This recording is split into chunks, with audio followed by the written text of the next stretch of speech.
ಇದು engineering college hostel. ಇಲ್ಲಿನ ವಿದ್ಯಾರ್ಥಿಗಳಿಗೆ ಉತ್ತಮ ಗುಣಮಟ್ಟದ ಆಹಾರ ನೀಡಬೇಕು ಅಂತ ಸರ್ಕಾರ ಕೋಟ್ಯಂತರ ರೂಪಾಯಿ ಅನುದಾನವನ್ನ ಕೊಟ್ಟಿದೆ. ಆದರೆ ಈವರೆಗೆ ಇವರಿಗೆಲ್ಲ ಸಿಕ್ಕಿರೋದು ಕಳಪೆ ಆಹಾರ, ಕೊಳೆತ ಬಾಳೆಹಣ್ಣು, ಅಕ್ಕಿಯಲ್ಲಿ ಇಲಿಯ ಹಿಕ್ಕೆ. ಅಷ್ಟಕ್ಕೂ ಈ ಹಾಸ್ಟೆಲ್ ಎಲ್ಲಿದೆ ಅನ್ನೋ ಸ್ಟೋರಿ ಇಲ್ಲಿದೆ. ಕಳಪೆ ಗುಣಮಟ್ಟದ ಆಹಾರ ಪೂರೈಕೆ, ಇಂಜಿನಿಯರಿಂಗ್ ಹಾಸ್ಟೆಲ್ ವಿದ್ಯಾರ್ಥಿಗಳ ಆಕ್ರೋಶ. ಅಕ್ಕಿಯಲ್ಲಿ ಇಲಿ ಹಿಕ್ಕೆ ಒತ್ತೆ, ಕೊಳೆತ ಬಾಳೆಹಣ್ಣು ಸಪ್ಲೈ. ಕಳಪೆ ಆಹಾರದ ವಿರುದ್ಧ ಆಕ್ರೋಶ ವ್ಯಕ್ತಪಡಿಸುತ್ತಿರೋ ವಿದ್ಯಾರ್ಥಿಗಳು.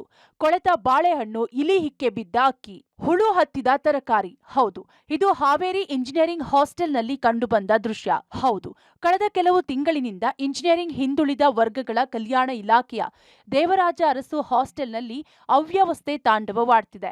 150ಕ್ಕೂ ಅಧಿಕ ವಿದ್ಯಾರ್ಥಿಗಳು ಹಾಸ್ಟೆಲ್ನಲ್ಲಿದ್ದು ಇಂಜಿನಿಯರಿಂಗ್ ವಿದ್ಯಾಭ್ಯಾಸ ಮಾಡ್ತಿದ್ದಾರೆ. ಪ್ರತಿನಿತ್ಯವೂ ಬೆಳಗ್ಗೆ ಸರಿಯಾದ ಉಪಹಾರ ವ್ಯವಸ್ಥೆ ಇಲ್ಲ. ಊಟಕ್ಕೆ ಚಪಾತಿ ಬಿಟ್ರೆ ರೊಟ್ಟಿ ಮಾಡೋದಿಲ್ಲ. ಅವಲಕ್ಕಿ ಒಗ್ಗರಣೆ ನೋಡಿದ್ರೆ ಸಾಂಬಾರ್ ಮಾಡಿ ಅದಕ್ಕೆ ಹಾಕುತ್ತಾರೆ. ಕೊಳೆತ ಮೊಟ್ಟೆ ನೀಡುತ್ತಾರೆ ಎಂದು ಕಿಡಿಕಾರಿದ್ದಾರೆ. ಹಳೆ ಮೆನು ಪ್ರಕಾರ ಊಟ ಕೊಡುತ್ತಿದ್ದಾರೆ, ಅದನ್ನ ಸರಿಯಾಗಿ ನೀಡ್ತಿಲ್ಲ ಎಂದು ಆಕ್ರೋಶ ಹೊರಹಾಕಿದ್ದಾರೆ. ಮತ್ತೆ ಈಗಿನ ವ್ಯವಸ್ಥೆ ಸರ್, ಅಡಿಗೆ ಬಂದು ಇಲ್ಲಿ ಸರ್ ವಾರ್ಡನ್ಗೆ ಮೊದಲು ರೆಸ್ಪೆಕ್ಟ್ ಇಲ್ಲ ಸರ್. ಇಲ್ಲಿ ಅಡಿಗೆರ ವಾರ್ಡನ್ಗಳು ಆಗ್ಬಿಟ್ರ ಸರ್. ಅವರೇ ವಾರ್ಡನ್ ಅವ್ರವ್ರಿಗೆ ಹೊಂದಾಣಿಕೆ ಇಲ್ಲ ಸರ್ ಇಲ್ಲಿ. ಮತ್ತೆ ಚಪಾತಿ ಸರ್, ಇದು ಮಧ್ಯಾಹ್ನದ್ದು 10ವರೆಗೆ ಮಾಡಿಟ್ಬಿಡ್ತಾರೆ ಸರ್. ಅವನ್ನ ಚಪಾತಿ ಮಾಡೋರ್ದು ಏನು ಪ್ರಾಬ್ಲಮ್ ಇಲ್ಲ ಸರ್. ಚಪಾತಿ ಮಾಡೋದು ಏನು ಪ್ರಾಬ್ಲಮ್ ಇಲ್ಲ. ಅವ್ರು ಮುಲಾಜಿಲ್ಲಾನ ಹೇಳ್ತಾರೆ ಸರ್, ನಾನು ಇಟ್ಟು ಸರಿಗಿಲ್ಲ, ಅದು ಸರಿಗಿಲ್ಲ. ಇವ್ರು ವಾಡನ್ ಸರ್, ಇವತ್ತು ಚೇಂಜ್ ಮಾಡಿಸ್ತಾನೆ, ಅವತ್ತು ಚೇಂಜ್ ಮಾಡಿಸ್ತಾನೆ ಅಂತ ಹೇಳ್ತಾರೆ. ಅವ್ರು ಚೇಂಜ್ ಮಾಡ್ಸೋದಿಲ್ಲ ಸರ್. ರೊಟ್ಟಿ ಸರ್, ರೊಟ್ಟಿ ಮೇನು ಚಾಟ್ದಾಗ ಐತೆ ಸರ್, ಮಾಡ್ಸೋದೇ ಇಲ್ಲ ಸರ್. ಮೇನು ಚಟ್ನಿಗೆ ಇದ್ದಾರೆ, ರೊಟ್ಟಿನೂ ಇಲ್ಲ ಸರ್, ರೊಟ್ಟಿನೇ ಮಾಡ್ಸಲ್ಲ ಸರ್. ಸರ್ ಇನ್ನೊಂದು ಚಿತ್ರಾನ್ನ, ಪುಳಿಯೋಗರೆ, ಟೊಮಟೊ ಬಾತ್, ಇವು 3 ಮಾಡ್ತಾರೆ ಸರ್. ಯಾವ್ದಕ್ಕೂ ವ್ಯತ್ಯಾಸ ಇರಲ್ಲ ಸರ್. ಬಾಕ್ಸ್ ಇಲ್ಲ ಸರ್, ಇಲ್ಲಿ ಯಾವ್ದು ವ್ಯತ್ಯಾಸ ಇರಲ್ಲ ಸರ್. ಎಲ್ಲ ಸೇಮ್ ಇರ್ತಾವ ಸರ್. ಏನ್ ಕಲರ್ ಅಂತ ಚೇಂಜ್ ಇರ್ತಾವ ಸರ್ ಈ ಹಾಸ್ಟೆಲ್.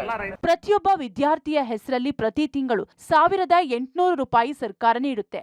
ಆದ್ರೆ ಹಾಸ್ಟೆಲ್ಗಳಿಗೆ ಗುಣಮಟ್ಟದ ಆಹಾರ ಪೂರೈಕೆ ಆಗುತ್ತಿಲ್ಲ. ತರಕಾರಿಗಳನ್ನ ಸ್ವಚ್ಛತೆಯಿಂದ ಇಟ್ಟಿಲ್ಲ.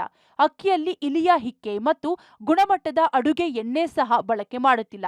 ಇದು ಹಾಸ್ಟೆಲ್ ಪರಿಸ್ಥಿತಿ ಎನ್ನುತ್ತಿದ್ದಾರೆ ವಿದ್ಯಾರ್ಥಿಗಳು. ಈ ಬಗ್ಗೆ ಹಾಸ್ಟೆಲ್ನಲ್ಲಿ ಮೇಲ್ವಿಚಾರಕರನ್ನ ಕೇಳಿದ್ರೆ ಸಣ್ಣ ಪುಟ್ಟ ಅವ್ಯವಸ್ಥೆಯಾಗಿದೆ ಎಂದಿದ್ದಾರೆ. 600 ಚಪಾತಿ ಮಾಡ್ತಾರೆ, ಅದಕ್ಕೆ ಇಬ್ಬರೇ ಆಂಟಿಯರ್, ಅವ್ರಿಬ್ರು ಎಷ್ಟು ಅಂತ ಮಾಡ್ತಾರೆ, ಅದಕ್ಕೆ ಇನ್ನೊಬ್ರು ನೇಮಕಾತಿ ಆಗ್ಬೇಕು. ಆಮೇಲೆ ಮೇಂಟೆನೆನ್ಸ್ ಅಂಕಲ್ಗಳು ಬಾಯಿ ತುಂಬ್ಕೊಂಡು ಎಸ್ತಾರೆ, ಕಟಿಂಗ್ಸ್ ಮಾಡ್ತಾರೆ. ಅದನ್ನ ಹೆಂಗ್ ತಿನ್ಬೇಕು ನಾವು? ನೀಟ್ನೆಸ್ ಅಂತೂ ಸರಿ ಇಲ್ಲ. ಇವಾಗ ನೀವು ಬರ್ತೀರಂದ್ರೆ ಒಳ ಸ್ಟೋರ್ ರೂಮ್ ಪೂರ್ತಿ ತರಕಾರಿ ಹೊಸ ತಂದು ಹಾಕಿದ್ದಾರೆ.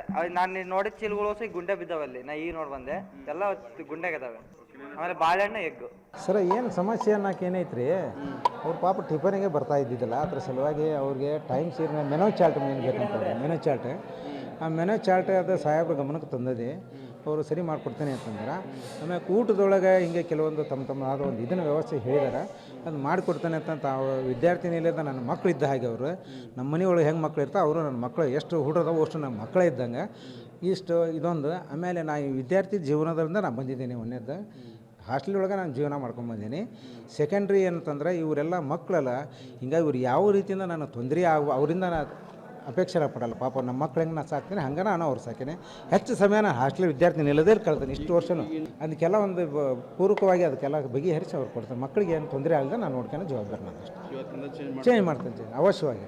ಸರ್ಕಾರ ಮಕ್ಕಳಿಗಾಗಿ ಕೋಟ್ಯಾಂತರ ರೂಪಾಯಿ ಖರ್ಚು ಮಾಡಿ ಆಹಾರಕ್ಕಾಗಿ ಅನುದಾನ ನೀಡುತ್ತಿದೆ. ಅಧಿಕಾರಿಗಳ ಮತ್ತು ಗುತ್ತಿಗೆದಾರ ನಿರ್ಲಕ್ಷ್ಯದಿಂದ ಮಕ್ಕಳಿಗೆ ಗುಣಮಟ್ಟದ ಆಹಾರ ಸಿಗುತ್ತಿಲ್ಲ.